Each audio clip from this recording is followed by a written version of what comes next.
बिस्मिल्लाहिर्रहमानिर्रहीम, अस्सलाम वालेकुम। मैं हूं ईसा नकवी, मेरे साथ सीनियर सहाफ़ी समर अब्बास मौजूद हैं और पाकिस्तान तहरीक इंसाफ को लंबे अरसे तक कवर करते रहे एज अ रिपोर्टर। और अभी भी पाकिस्तान तहरीक इंसाफ जो स्ट्रेटजी बना रही है इलेक्शंस में उतरने के लिए, उसके हवाले से अब कुछ प्लान्स बन रहे हैं। अभी इनमें से कोई भी चीज़ हतमी नहीं है, लेकिन इनको तजावीज़ की सूरत में आप plan A, plan B, plan C करार दे सकते हैं। पाकिस्तान तहरीक इंसाफ यकीनन ये जो इलेक्शन आज से 77 दिन के बाद, 77 डेज़ के बाद होने जा रहा है 8 फरवरी को, अगर ये अपने वक्त पर होता है और जिस किस्म के इस वक्त ऑड्स हैं उनको सामने रखें, इन प्लान्स के ऊपर अमल दरामद हो पाएगा या नहीं। कुछ लाहौर के हवाले से, यास्मीन राशिद साहिबा के हवाले से, ख़वातीन जो कैदी हैं पाकिस्तान तहरीक इंसाफ की, क्योंकि उनकी कन्विक्शन नहीं हुई अभी तक, का मामला केसेस ज़ेर इल्तवा हैं, तो वो मुमकिन तौर पर इलेक्शन लड़ पाएंगी। और क्या उनको उतारने का मैदान में एज कैंडिडेट फील्ड करने का इरादा है भी या नहीं, इसके हवाले से क्या तैयारी चल रही है। और पंजाब में ओवरऑल किस किस्म का सियासी मंजरनामा नज़र आएगा। ख़ास तौर पर हमने देखा कि फ़र्स्ट टाइम ऐसा हुआ है कि इससे पहले मुस्लिम लीग नवाज़ जो है वो नाम देती रही है मियाँ मोहम्मद नवाज़ शरीफ का कि चौथी मरतबा वज़ीर आज़म बनेंगे, नवाज़ शरीफ वापस आएंगे। और हमने देखा कि उसके लिए एक पैटर्न के मुताबिक कुछ चीज़ें नवाज शरीफ की फेवर में मूव होती भी नज़र आ रही हैं। लेकिन हैरान कुन तौर पर अब से लगभग कोई 24-36 घंटे पहले राना सनाउल्लाह साहब, जो कि मुस्लिम लीग नवाज़ के पंजाब के सदर हैं, उन्होंने जियो टेलीविज़न पर शाहजेब खानज़ादा के साथ शो में जो गुफ्तगू की, उसमें उन्होंने ये फरमाया है कि मियाँ मोहम्मद नवाज शरीफ मरकज़ में, और अगर वो ना फौरी तौर पर हो सका तो अबूरी एक वज़ीर आज़म लाकर, फिर यानी उनकी अगर नाअहली ख़त्म नहीं होती तो कुछ वक्त के लिए किसी और शख्स को वज़ीर आज़म लाया जाएगा, लेकिन वो शहबाज शरीफ नहीं होंगे, क्योंकि शहबाज शरीफ वो कहते हैं कि वो पंजाब के वज़ीर आला के कैंडिडेट होंगे। ये पेशबंदी शहबाज शरीफ का नाम पिच करके क्यों की जा रही है, इसके हवाले से भी कुछ इनसाइड डिटेल्स हैं, वो आपके सामने रखेंगे। समर अब्बास ये बताइएगा कि मुस्लिम लीग नवाज़ के अज़ाइम अपनी जगह, पाकिस्तान तहरीक इंसाफ उसके चेयरमैन इमरान खान जेल में बैठकर अपने तौर पर एक हिकमत अमली बना रहे हैं, और वो बिट्स एंड पीसेस में हमें उन लोगों से मिल रही है जो कि रेगुलर बेसिस के ऊपर वकला जाकर मुलाकात करते हैं खान साहब से जेल में। क्या बता रहे हैं वो कि किस किस्म की तैयारियां हैं, और ख़वातीन जो उनकी कैद में हैं उनके इलेक्शन लड़ने के इम्कानात बन रहे हैं? जी बिल्कुल। एक तो यास्मीन राशिद साहिबा के हवाले से ख़बर ये सामने आई है कि उन्होंने फ़ैसला किया है कि वो जेल से बैठ के इलेक्शन लड़ेंगी।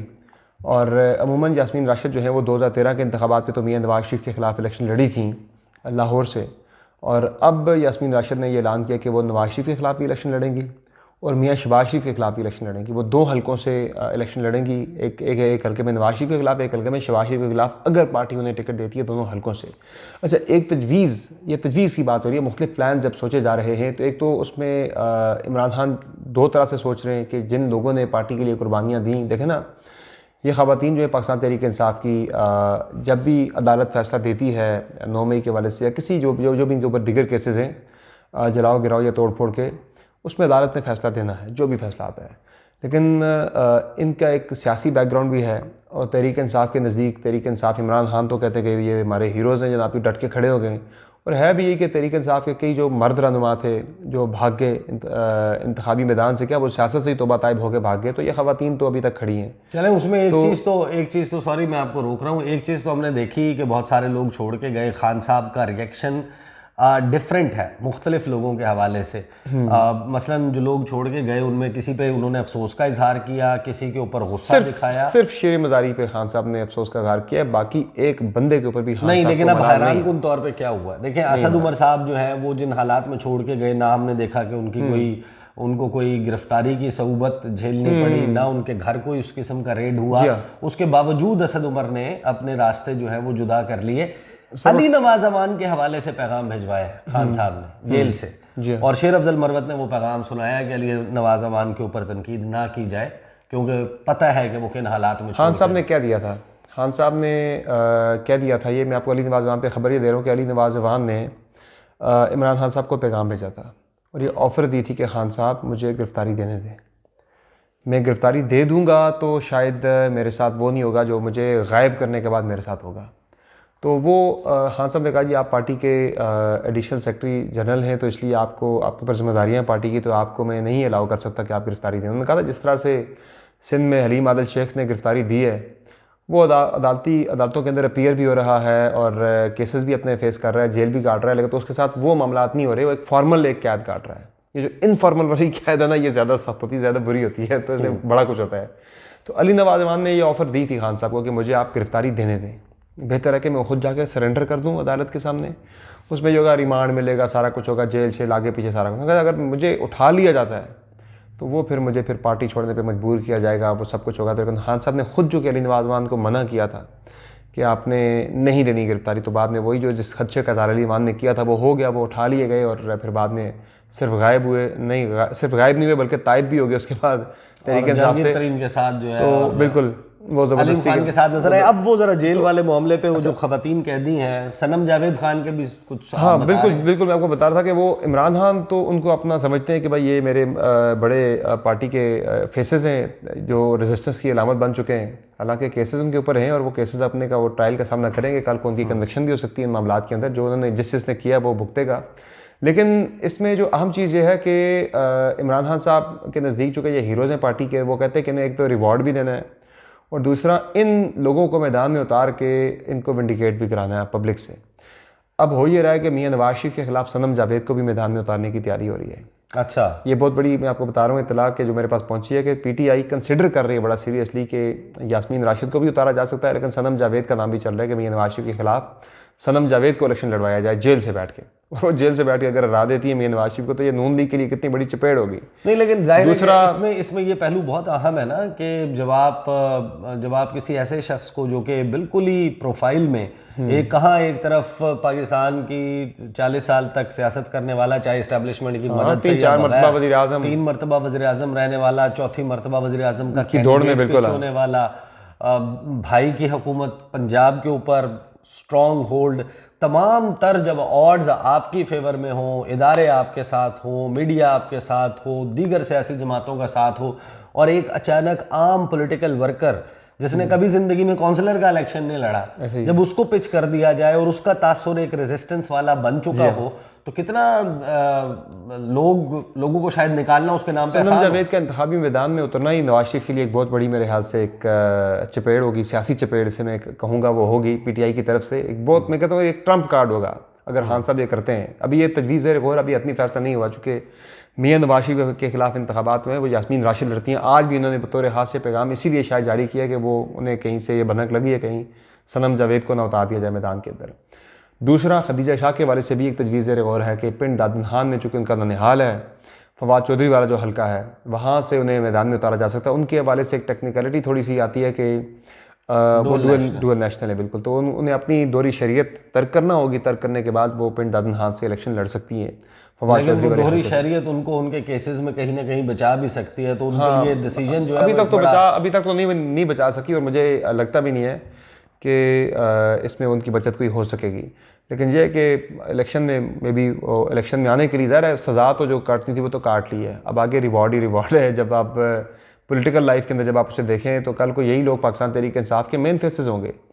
अगर सज़ा इन्हें बड़ी सज़ा कोई नहीं होती अगर, या अपील में जाके सज़ा इनकी ख़त्म हो जाती है अगर, तो ये लोग तो फिर जाके तहरीक इंसाफ के बड़े अहम फेसेस होंगे। जिस तरह आप देखें ना, एकदम से एक तहरीक इंसाफ के मुतबादिल लीडरशिप सामने आई है। शेर अफजल मरवत आ गया सामने, नई मदर पंजो था आ गया, बाकी लोग सामने आ गए। सनम जावेद का नाम किसी ने नहीं सुना था। सिमाबिया ताहिर देखें, सिमाबिया ताहिर को देखें, पाकिस्तान तहरीक इंसाफ की एक बहुत ही लो प्रोफाइल पे काम करने वाली वर्कर हैं।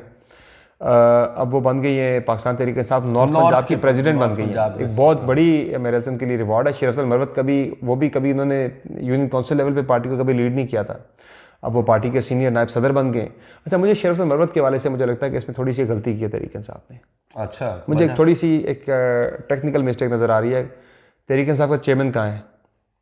जेल में। वाइस सदर कहाँ है? जेल में। वाइस चेयरमैन कहाँ है? जेल में।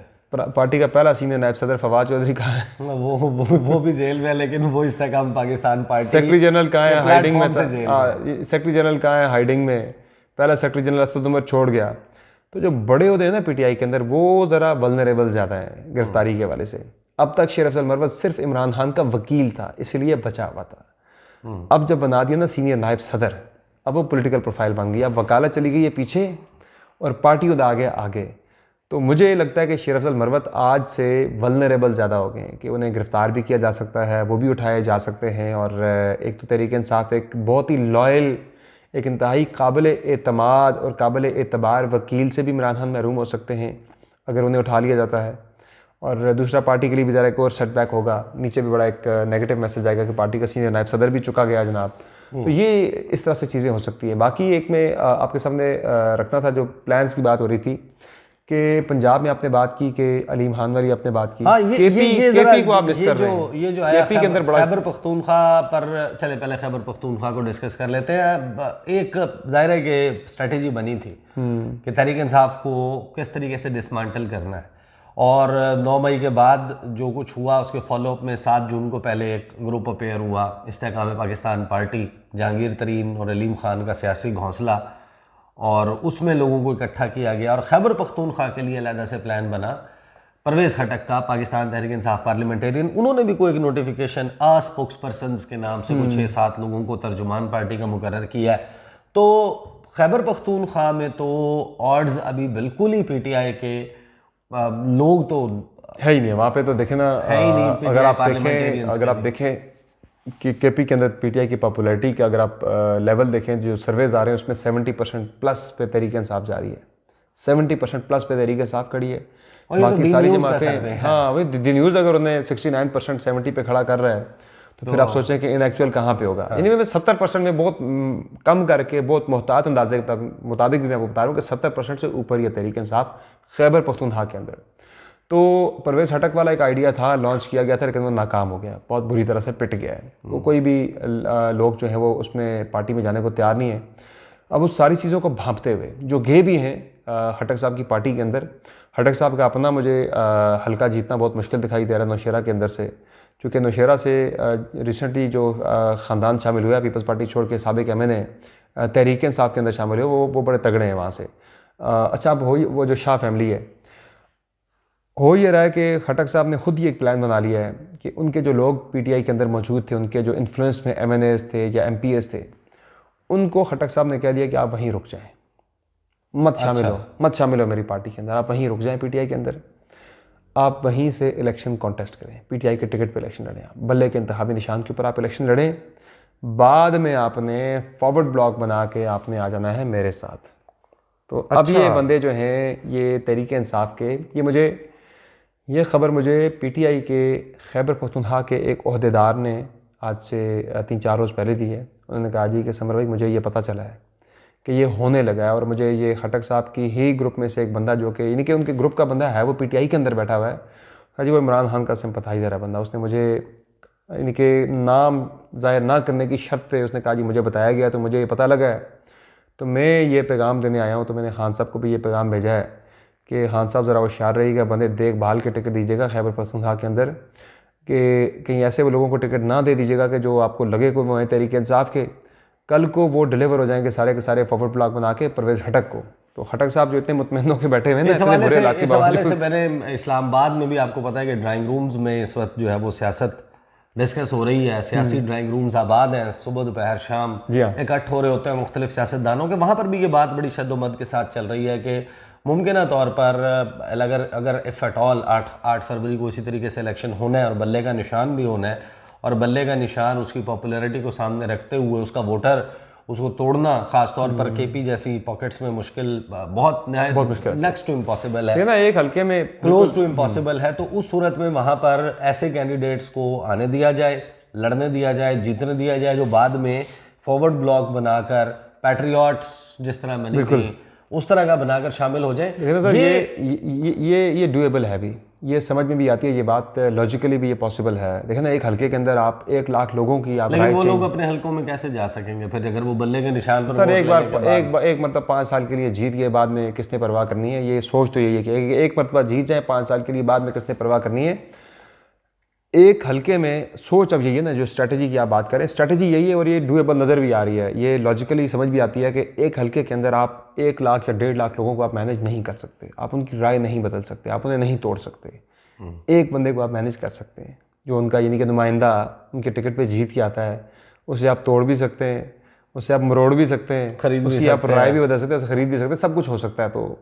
तो ये अब फाइनली बिफोर, जाहिर है कि हमने गुफ्तगू जो है वो किसी और मौजू के ऊपर भी करनी है, उससे पहले राना सनाउल्लाह साहब ने नाम पिच कर दिया है शहबाज शरीफ का एज सीएम पंजाब, और नवाज शरीफ साहब के हवाले से वो कह रहे हैं कि अगर अबूरी वज़ीर आज़म भी बनाना पड़ा, वज़ीर आज़म के असल में कैंडिडेट तो नवाज शरीफ है, लेकिन वो शायद अभी तक नाअहली और केसेस और वो सर वो conviction उसकी मौजूद बड़ी है। क्या अलीम खान का नाम जो पिच हुआ था कि वो भी हो सकते हैं, और मियाँ साहब की पार्टी पे दबाव है, ये हमें मालूम है कि इस्तेहकाम पाकिस्तान पार्टी के साथ सीट एडजस्टमेंट करें, उसे काउंटर करने के लिए जो इस्टेब्लिशमेंट के फेवरेट हैं शहबाज शरीफ, उनको पंजाब के वज़ीर आला के तौर पे अब पिच कर दिया। देखिए, नून लीग के लिए एक सबसे बड़ी मौत क्या है, सियासी मौत क्या है, कि पंजाब का वज़ीर आला किसी शरीफ ख़ानदान से बाहर का कोई बंदा आ जाए। गैर शरीफ। हाँ, गैर शरीफ आ जाए, तो एक गैर शरीफ भी हो और गैर नून भी हो, यानी कि मुस्लिम लीग नून का भी ना हो, उनके डिसिप्लिन से भी बाहर। आपको याद है कि जब दोस्त मोहम्मद खोसा को भी जब दी थी तो कितनी अनकम्फर्टेबल रही थी शरीफ फैमिली जो है ना, उनके वज़ीर आला होते हुए भी बड़े इनसिक्योर थे। अभी इस्तेकाम पाकिस्तान पार्टी का वजूद में आना, उनका ये सारा एक पोजीशन लेना, फिर PMLN के करीब सारा होना, वो उसके ऊपर गारंटी उन्हें एक ही थी। ज़रा कोई बंदा पार्टी बनाता है ये देखते हुए कि भाई मुझे वोट नहीं पड़ने, मेरा कोई मुस्तकबिल नहीं है, जब तक उसे कोई यकीन दहानी बड़ी नहीं होती, वो लोग इतना बड़ा वो इंतखाबी मैदान नहीं सजाते, अपनी पार्टी को नहीं, उस पर इतना खर्चा इन्वेस्टमेंट कोई नहीं करता। इन्हें इसी गारंटी के ऊपर ही ये पार्टी बनवाई गई थी कि कल को पंजाब की वजारत आला आपको दी जाएगी। क्योंकि जब फैमिली में से ही बन गए थे ना, बाप वज़ीर आज़म बेटा वज़ीर आला, तो उस पर इतना स्ट्रॉन्ग रिएक्शन आया था। मैं आपको बताऊं कि उस वक़्त के army chief general Qamar Javed Bajwa ने गाली नहीं दी, बाकी कुछ छोड़ा नहीं है। उन्होंने बहुत ही सख्त तरीन अल्फाज में उन्होंने शहबाज शरीफ के साथ उनकी बहुत सख्त कलामी हुई थी इस मामले के ऊपर कि भाई आपने क्या किया है, आपको अपने बेटे के अलावा कोई नज़र नहीं आ रहा पंजाब के अंदर। तो अब सोच यही है कि पंजाब में कोई नॉन शरीफ आएगा, नॉन PMLN। अलीम खान बहुत फेवरेट है पंजाब के वज़ीर आला के लिए, लेकिन जो नवाज शरीफ की बात हुई है ना, राना सनाउल्लाह ये हम अवाम के फेवरेट की बात नहीं कर रहे हैं। अवाम तो का फेवरेट कौन होता है? अवाम का फेवरेट तो ज़ाहिर है अवाम ने फैसला सुनाने, लेकिन उस कैंप में ये प्लानिंग चल रही है। हाँ, प्लानिंग ये चल रही है कि अलीम खान जो हैं वो बहुत स्ट्रॉन्ग कैंडिडेट हैं इस वक्त पंजाब में वज़ीर आला के, बहुत स्ट्रॉन्ग कंटेंडर हैं। और जहांगीर तरीन भी बाय द वे हो सकते हैं, अगर नाअहली नवाज शरीफ की भी ख़त्म हो जाती है, जहांगीर तरीन की भी ख़त्म हो सकती है। वो जहांगीर तरीन भी वज़ीर आला आ सकते हैं पंजाब के, उन्हें भी आप हल्का मत लीजिएगा। लेकिन नवाज शरीफ का तो मैं आपको आज बता रहा हूँ बड़े वसूख के साथ, मुझे 90% मुझे लग रहा है, मुझे ये लग रहा है कि मियां नवाज शरीफ 8 फरवरी का इलेक्शन नहीं लड़ेंगे। 8 फरवरी का इलेक्शन नहीं लड़ेंगे, इंतखाबी मैदान से बाहर होंगे। क्योंकि शायद इसी वजह से अबूरी वज़ीर आज़म की दौड़ बात इसलिए शुरू हुई ना पार्टी के अंदर। देखना वो सोच रहे हैं इस चीज़ को ना, अगर होता ही ना श्योर, यानी 200% यकीन नहीं होता कि मियां नवाज शरीफ इलेक्शन लड़ रहा है, अगर फिर तो ये अबूरी वाली बात कोई करता ही ना।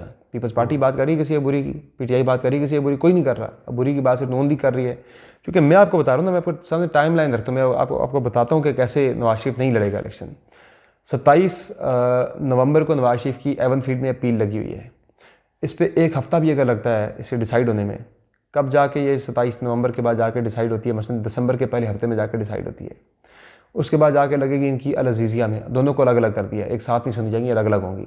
अल अज़ीज़िया की अगर 7 दिसंबर के पहले हफ्ते में स्टार्ट होती है, मिड दिसंबर तक जाके अल अज़ीज़िया का फैसला आएगा।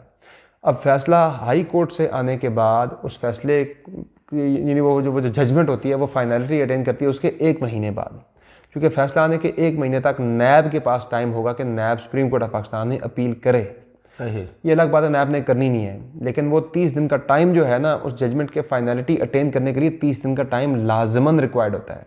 तो वो 30 दिन जाके कहीं पूरे होते हैं जनवरी के अंदर। तो तब तक तो नॉमिनेशन पेपर्स फाइल हो चुके होंगे, आप रिवर्स कर लें आप 8 फरवरी से 54 दिन पहले कम से कम इलेक्शन 12-13 दिसंबर को बनता है। 12-13 दिसंबर को आना है, तो उसके 7 दिन के अंदर अंदर नॉमिनेशन पेपर फाइल होने हैं। और नॉमिनेशन पेपर फाइल होने की जो तारीख बनेगी, पहले तो मुझे ये नवाज शरीफ की दोनों अपीलें जो हैं, मुझे ये मिड दिसंबर से पहले सेटल होती हुई नजर ही नहीं आ रही हैं। एक हो जाएगी, दूसरी शायद लटक जाए, और हो भी जाती है उसके भी 30 दिन उसके बाद होने चाहिए फाइनलिटी अटेन करने के बाद अहल होने के लिए। सही, तो वो मुझे मामला जनवरी तक नज़र नहीं आ रहा। तो अबूरी वज़ीर आज़म नून लीग को हर सूरत में लाना ही लाना पड़ेगा। चलें जी, बहुत बहुत शुक्रिया समर अब्बास। असल में इस वक्त जो है वो बहुत सारे दावे चल रहे हैं मार्केट में, लेकिन फैसल वावड़ा साहब की बहुत सारी पेशगोइयाँ जो हैं वो दुरुस्त साबित हुई हैं। लेकिन अब एक दावा तो ये है कि जनाब नून लीग को सिंपल मेजॉरिटी देनी है।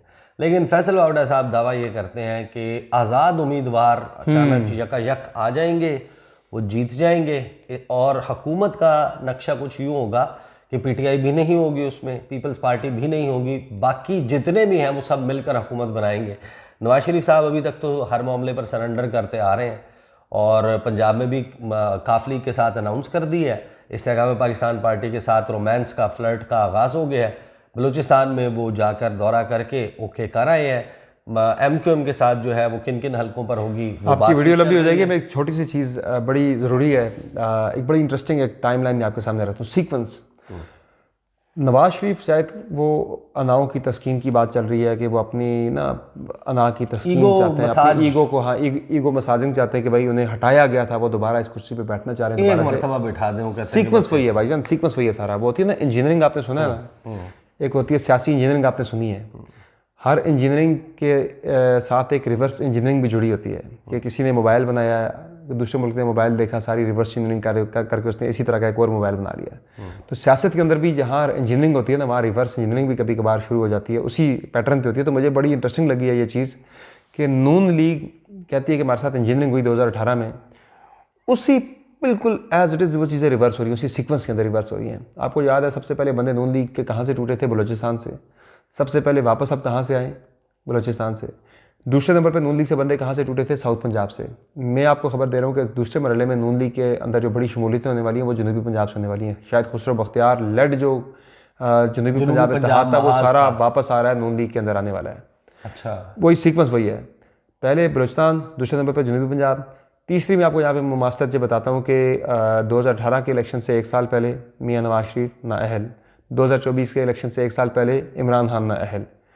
चौथी चीज़ कुछ देर पहले हम बात कर रहे थे, वो भी बहुत ज़्यादा मुमासलत रखती है कि 2018 मार्च के अंदर जब सेनेट के इंतखाबात में इंतखाबी निशान वापस ले लिए गए थे मुस्लिम लीग नून से, ये भी एक पॉसिबिलिटी है। Let's see. तो वो चीज़ भी यहाँ पे मुझे एज इट इज़ वो शायद हो सकती है प्लान के अंदर के तहरीक इंसाफ से भी अन टाइम पे इंतखाबी निशानात वापस ले लिए जाएँ, तो ऐसी कोई चीज़ भी हो सकती है। सही, देखते हैं जनाब ये मामलात किस तरीके से अनफोल्ड होते हैं। अब तक के लिए इतना ही। मुझे और समर अब्बास को इजाज़त दीजिए। अल्लाह हाफिज़।